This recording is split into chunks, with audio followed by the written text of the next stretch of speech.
There is a kind of silence that money cannot buy. Not the silence of an expensive apartment on the 34th floor of a Manhattan high-rise, where the city hums below you like a machine that never sleeps. Not the silence of a conference room after you've just closed a deal that will make your firm $40 million in a single afternoon. Not even the silence of a bathroom, door locked, water running, sitting on the cold tile floor at 2 in the morning because you cannot remember the last time you felt anything at all. Those silences are loud in ways most people never understand. This is the story of Marcus Cole, and it begins the way most important stories do, not at the beginning, but at the moment everything finally broke.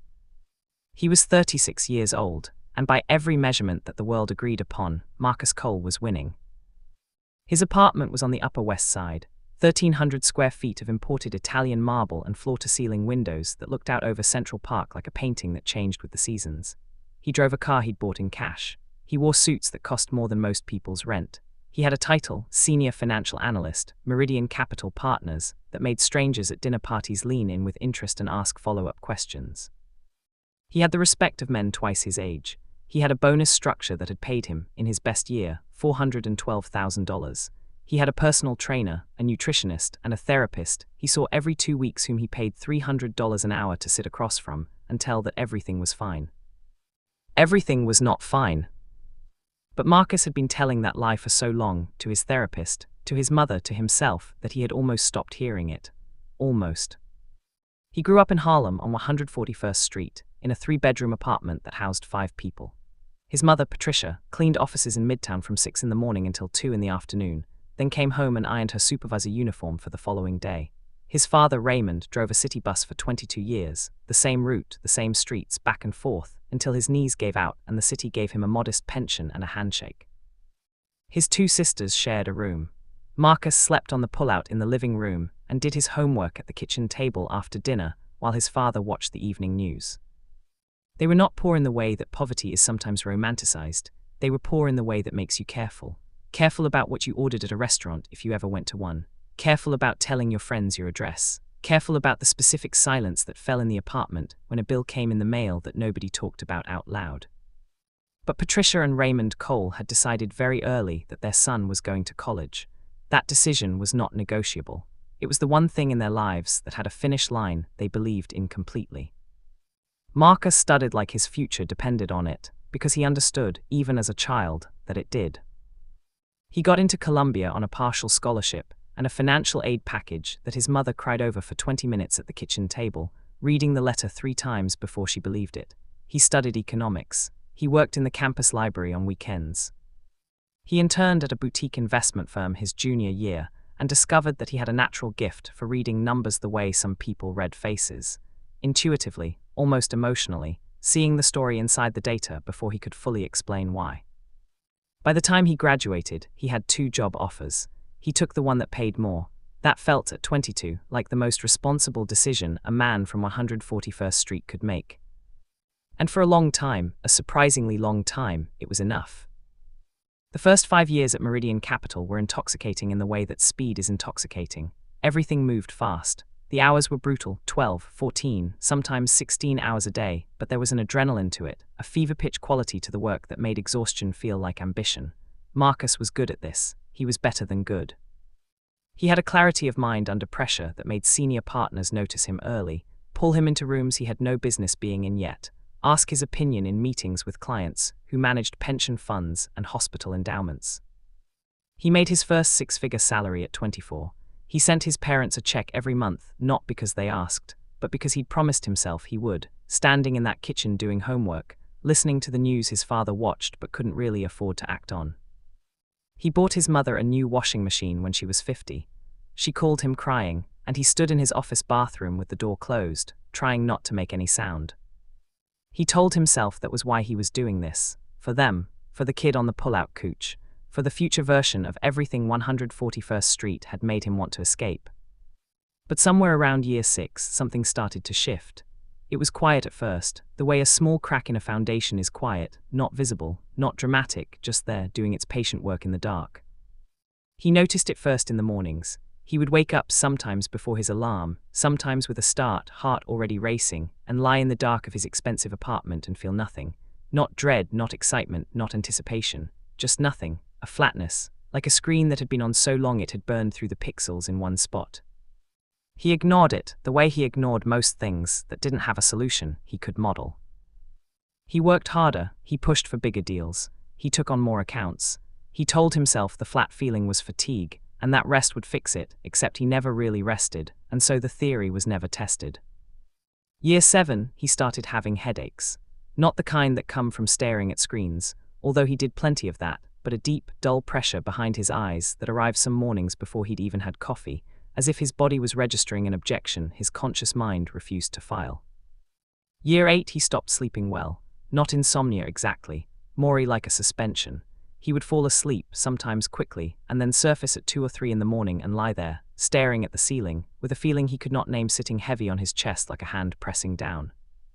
He went to the therapist. He said the word stress. They talked about boundaries and self-care and the importance of disconnecting. He paid $300 and went back to his apartment and worked until midnight and woke up at 3 and stared at the ceiling again.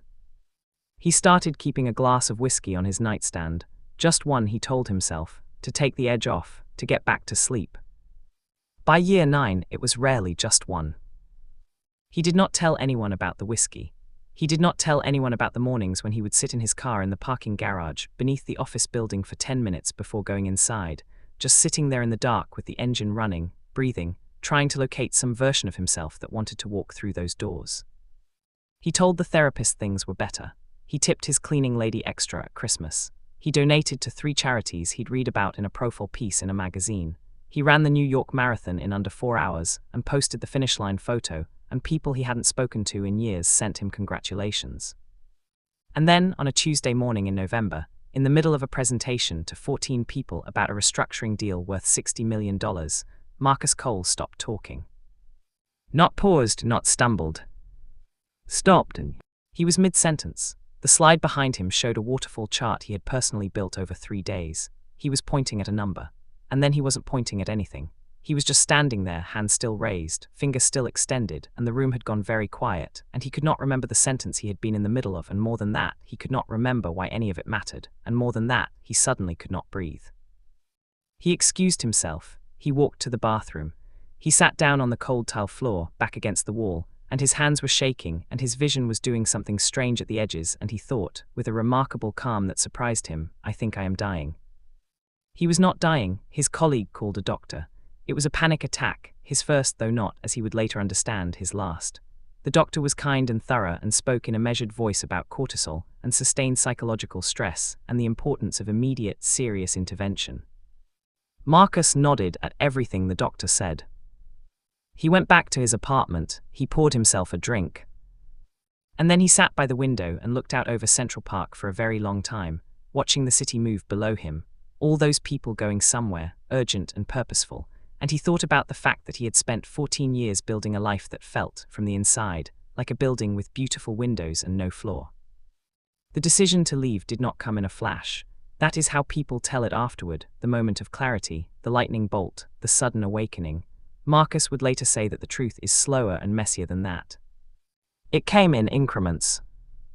First, he took the medical leave his firm offered, 2 weeks, which stretched to 4. He went to his parents' apartment in Harlem and slept in his old pull-out bed, which no longer folded out cleanly, and ate his mother's rice and beans, and watched his father's evening news, and did not check his work email for 6 days straight, which was the longest he had gone without checking it in 11 years. On the 7th day, his mother sat down across from him at the breakfast table and looked at him the way she had always looked at him, directly, without softening, and said, "Baby, when did you last do something you actually wanted to do?"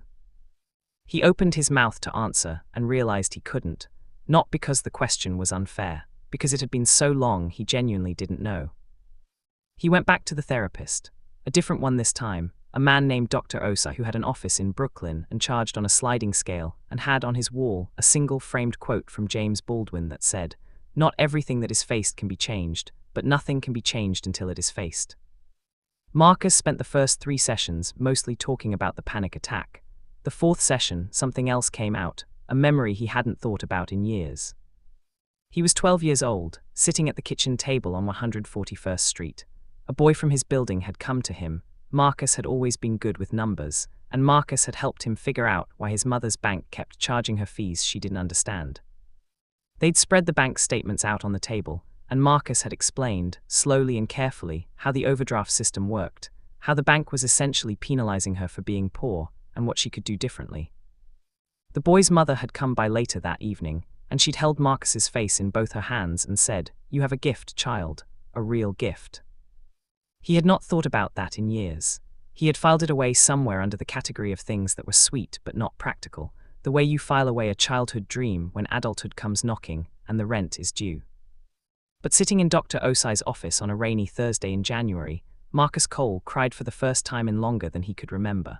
Not because the memory was sad, because it was the last time he remembered doing something with his gift and feeling, in his chest, that it was exactly the right thing to do. Dr. Osai didn't say much. He let Marcus sit with it. Eventually he said, quietly, "What would it look like to do that again?" Marcus looked up. "Not the same thing. I don't mean literally helping a kid with bank statements. I mean, using what you know in a way that feels like that right. What would that look like?" Marcus didn't have an answer, not that day. But the question followed him home. He resigned from Meridian Capital Partners on a Friday in March, 11 weeks after the panic attack. His supervisor, a man named Grant Ellison, who had been in the business for 30 years and was, in his way, a decent person, sat across from him and said, "Marcus, think about what you're walking away from." Marcus said, "I have been." Grant said, "Where are you going?" Marcus said, "I don't know yet." Grant looked at him for a long moment, and then nodded once slowly, with something in his eyes that Marcus would later describe as recognition, the look of a man who had asked himself the same question once and answered it differently, and had lived inside that answer ever since. They shook hands. Marcus collected his things. He walked out of the building on a clear Friday afternoon in March and stood on the sidewalk in the cold air and breathed. He didn't feel free, not yet. He felt terrified. But underneath the terror, for the first time in years, there was something else, small and fragile and unmistakably alive. He drove to Harlan County, Kentucky, 11 days later because of a podcast. It sounds almost too random to be true, but that is what happened. He was in his apartment, awake at 4 a.m. in that old familiar way, and instead of reaching for his phone to check markets, he put in his earphones and listened. A journalist was talking about Appalachian communities, the ones the recovery had left behind entirely, the places where the opioid crisis had taken fathers and brothers and then taken the tax base too, and where teenagers were graduating high school with almost no understanding of how money worked, how credit worked, how to open a bank account or read a lease, or understand the difference between a want and a need in a budget. The journalist said something that lodged itself inside Marcus like a splinter. She said, "The cruelest thing about financial illiteracy isn't that it keeps people poor, it's that it makes them feel stupid. And people who feel financially stupid often make decisions out of shame instead of knowledge, and shame is the most expensive decision maker there is." Marcus listened to that sentence 3 times. He thought about his mother, young and careful, reading every bill at the kitchen table, never letting herself fall behind, teaching herself by instinct what most wealthy families learn from childhood just by living in proximity to money. He thought about the boy from his building, and the overdraft fees, and the look on his mother's face. He thought, what if someone had been there? What if someone who knew had just shown up? He didn't have a plan. He had a question and an impulse, and a savings account large enough to give him time to fail a few times before he needed to panic. He loaded his car with 3 bags and a box of financial textbooks and notebooks, and drove south and west until the skyline disappeared, and the land opened up and the world got very quiet. Harlan, Kentucky received him the way any small, proud, wounded place receives a stranger, with polite distance and watchful eyes. He rented a room above a hardware store on the main road for $400 a month. His landlord, a man named Denny Prout, who was 61 and missing 2 fingers from a long-ago sawmill accident, shook his hand at the door and said, "You're the fella from New York." Marcus said he was. Denny said, "What brings you down here?" Marcus said he wanted to start a school, a free financial literacy school for teenagers. Denny looked at him for a long moment, then said, "That's a new one," and handed him the key. The first month was humbling in ways Marcus had not anticipated. He had imagined, in the romantic version of this plan that lived in his head, that people would be waiting for what he had to offer. That need and supply would find each other naturally, the way they did in the markets he'd spent his career studying. The real version was different. He went to the high school and asked to speak with the principal. The principal, a tired woman named Mrs. Deborah Alcott, who had worked in underfunded schools for 25 years, looked at his resume, looked at him and said, "And you want to do this for free?" He said yes. She said, "Why?" He had prepared a version of the answer that was polished and professional, but sitting across from Deborah Alcott, he felt the polish fall away and said instead, "Because I grew up without it, and I know what that costs." She studied him, then she said, "You can have the library on Tuesday afternoons, if any kids show up." 6 showed up the first week. He had prepared a full curriculum, carefully organized, color-coded, printed on paper he'd bought at the Walmart in the next town over. He laid it out on the table and watched 6 16-year-olds look at it with the same expression people wear when they're deciding whether to trust something. He didn't start with the curriculum, he put it aside. He asked them instead, "What do you think money is?" Silence. Then a girl in the back, named Kayla, with dark circles under her eyes and paint-stained fingers, said, "Something we don't have enough of." The room laughed, not mean, just the laughter of recognition. Marcus said, "Yeah, me too, growing up, tell me about that." They talked for an hour, not about budgets or compound interest or credit scores. About what it actually felt like to grow up in a place where the money had run out before most of them were born. About watching parents make decisions that made no sense until you understood there were no good options, only less bad ones. About what it meant to be 17 in Harlan County and have people treat your zip code like a verdict. Marcus listened more than he talked. This was not, he would later say, a natural state for him, but something about this room, these 6 kids, required it. He had come here thinking he had answers. He was learning he needed to understand the questions first. He drove back to his room above the hardware store that night and sat at the small desk by the window and rewrote his entire curriculum by hand. Month 2, 12 kids. Month 3, 21. Word moved through the school the way word moves in small places, slowly and then all at once. He was the guy in the library on Tuesdays who didn't talk at you, who let you ask dumb questions without making you feel dumb, who would pull out his laptop and show you actual, real numbers. What a payday loan actually costs across a year, what compound interest looks like on a credit card, what a Roth IRA started at 17 could be worth at 65, and then let you sit with it, let you feel the weight of it, without rushing you to a conclusion. He started doing Thursdays too, then Saturday mornings, which surprised him. Who brings teenagers out on Saturday mornings voluntarily? These ones did. There was Kayla, who wanted to be a graphic designer and had never considered that there was a business side to art, that understanding contracts and licensing, and the difference between a sole proprietorship and an LLC, could mean the difference between owning her work and losing it. Marcus spent 3 consecutive sessions with her on that alone. There was Devon, 17, whose father was incarcerated and whose mother worked 2 jobs, who was about to sign up for a for-profit college that had recruited him heavily and was going to saddle him with $40,000 in debt for a credential that had almost no market value. Marcus spent an afternoon on the phone with him, walking through every number on the enrollment agreement. Devon didn't sign. There was a boy named Cooper who barely spoke, but who came every Tuesday and Thursday without fail, who one day stayed after everyone else had left and told Marcus, very quietly, that he'd been thinking he wasn't smart enough for college, but that the way Marcus explained things made him feel like maybe the problem wasn't him. It was that no one had ever explained things in a way that made sense. Marcus said the problem was never you. Cooper looked at the floor, nodded. That conversation cost Marcus nothing. It would take root in Cooper's life in ways that neither of them could fully see yet. But Marcus was learning something about that, about the way certain investments don't show returns on any timeline you can model. The money ran out at month 7. Not dramatically, not all at once, but the savings account had a flaw, and Marcus hit it. He had been living cheaply and putting almost everything into printed materials, occasionally renting a projector, once paying out of pocket to take 12 kids on a bus to Louisville to tour a credit union and have a loan officer explain in person how credit decisions were actually made. He sat with his spreadsheet, the first one he'd made in months that was about his own life, and ran the numbers, and the numbers said he had about 60 days. He called his mother. Patricia Cole listened to everything. She didn't interrupt, which was not entirely characteristic of her. When he was done, she said, "Are those kids still coming?" He said yes. She said, "Then you figure it out." He laughed, which surprised him. Then he said, "That's your advice, figure it out." She said, "Marcus, you figured out Columbia. You figured out Wall Street. You're telling me you can't figure out how to fund a library program in Kentucky? He was quiet. She said, apply for a grant, write it down, make people see what you see. He'd never written a grant application in his life, but he had spent 14 years writing pitch decks for people who needed to believe in something before they would fund it. He understood in his bones how to build a narrative around numbers. He understood how to make the abstract real. He wrote the grant application over 4 days. He submitted it to 3 foundations. 2 of them said no. One of them, a small education equity foundation in Louisville, sent him a check for $18,000 and a letter that said they wanted to see what he did with it. He kept going.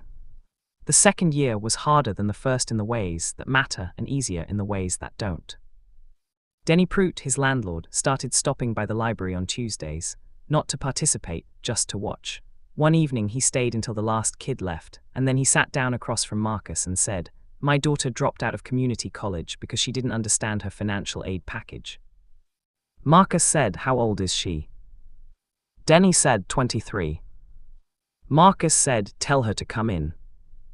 She came. Her name was Amber, and she was quiet and sharp and had spent 2 years convinced she was too dumb for higher education because the paperwork alone had felt like a wall she couldn't see over. Marcus spent 4 sessions with her on the FAFSA, on loan types, on the difference between community college transfer paths and direct enrollment, on what a real budget for a student looked like. Amber enrolled in Eastern Kentucky University the following fall. She cried on the phone when she got her acceptance letter. She called Marcus first. He sat with that. Stories like Amber's started to accumulate. They didn't make the news. There was no viral moment, no sudden discovery by a journalist that turned things into something larger overnight. It was just real people, one at a time, whose relationship with money changed, and with it, their relationship with possibility. But the school had a problem that $18,000 was not going to solve indefinitely. Marcus needed space. He needed consistency. He needed to not be at the mercy of a borrowed library room and a Tuesday afternoon slot. He went to the county commissioner's office. He sat in a waiting room for 2 hours. He was given 15 minutes with a deputy who was polite and thoroughly uninterested. He came back. He brought data, enrollment numbers, surveys he'd conducted with parents, a letter from the high school principal. Mrs. Alcott had become quietly one of his most important advocates. He came back a 3rd time with letters from 4 families. On the 4th visit, the deputy said, "What exactly are you asking for?" Marcus said, "A building, something empty, doesn't need to be much." 3 weeks later, he was handed the keys to a former city annex building, a single-room space, paint peeling, 2 windows boarded up on the edge of downtown Harlan. It had been sitting vacant for 6 years. He spent one weekend cleaning it with Denny Prout, Kayla, Devon, and Cooper, who by now were something between students and co-founders of something none of them had a name for yet. Kayla painted the front wall. She used to quote Marcus had written on a scrap of paper and left on the desk one afternoon, "Money is not the goal. Understanding is. Understanding is how you protect everything else." She made it beautiful. She had a gift. Marcus told her that every time he thought she needed to hear it. By year 3, the program had a name, the Common Ground Financial School. It had an actual building, 2 part-time volunteers, a waiting list, and a partnership with the local community college that gave participating students dual enrollment credit for completing the curriculum. It had 38 regular students, ages 15 to 23. It had a second location, not Harlan, but a small town 40 minutes east, where a church had offered space, and a retired schoolteacher named Miss Evelyn had started facilitating sessions using Marcus's curriculum as a guide. It had, slowly and then faster, a story that people were beginning to tell. A reporter from a Lexington paper drove down and spent 2 days following Marcus around. The resulting piece was small, inside section, below the fold, but someone shared it online, and then someone else shared that, and then a foundation Marcus had never heard of emailed him and said they'd been looking for exactly this kind of work to fund. He called his mother that night. She said, "I told you." He said, "You did." She said, "Are you sleeping?" He said, "Better." She said, "Good, because you look terrible in your pictures." He laughed the kind of laugh that comes from a full chest. He hadn't heard himself laugh like that in a long time. He thought, "This is what I forgot. This is what I lost somewhere around year 4 at Meridian and couldn't name until now." Year 4 brought challenges that made the early days look simple.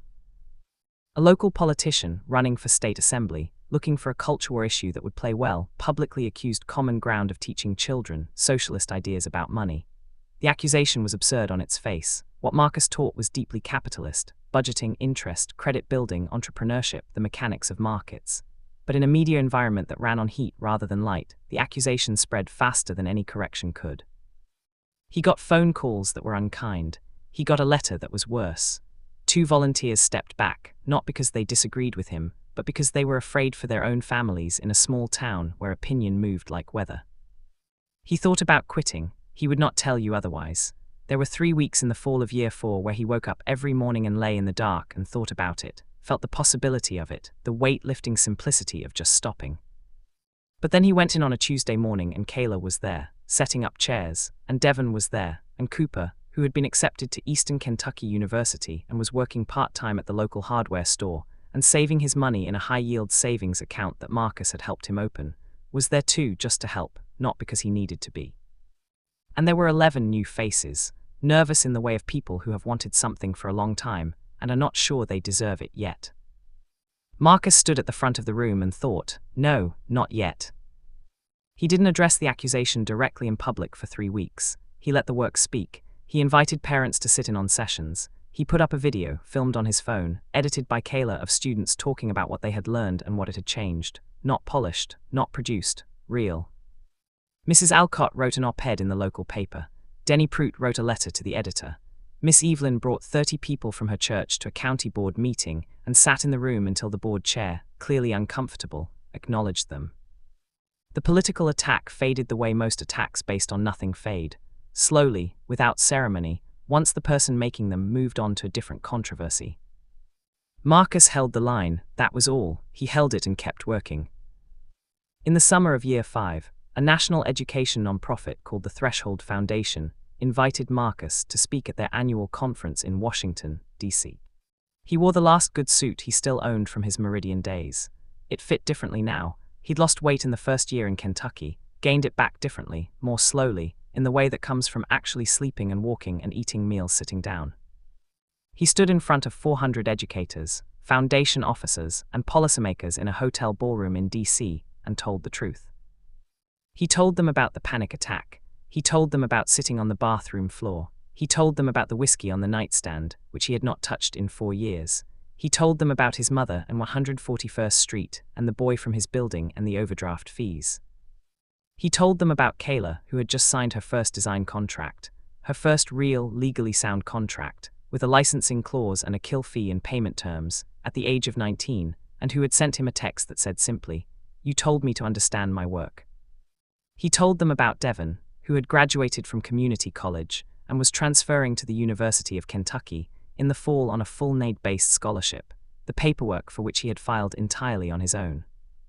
He told them about Cooper, who had written Marcus a letter, an actual letter handwritten, mailed in an envelope, that said he had started a small landscaping business in Harlan County, had 3 clients, had opened a business checking account, had saved 4 months of operating expenses in a reserve fund, and was, for the first time in his life, not afraid of money. Marcus read part of that letter out loud to the ballroom. He did not cry, but several people in the audience did, and he did not pretend not to notice. He said at the end, "Financial literacy is not a technical subject. It is an act of justice, because the system was not designed with everyone's comprehension in mind. It was designed with some people's comprehension assumed, and the rest left to figure it out through the most expensive school there is, which is making the mistakes in real time, with real money, with real consequences."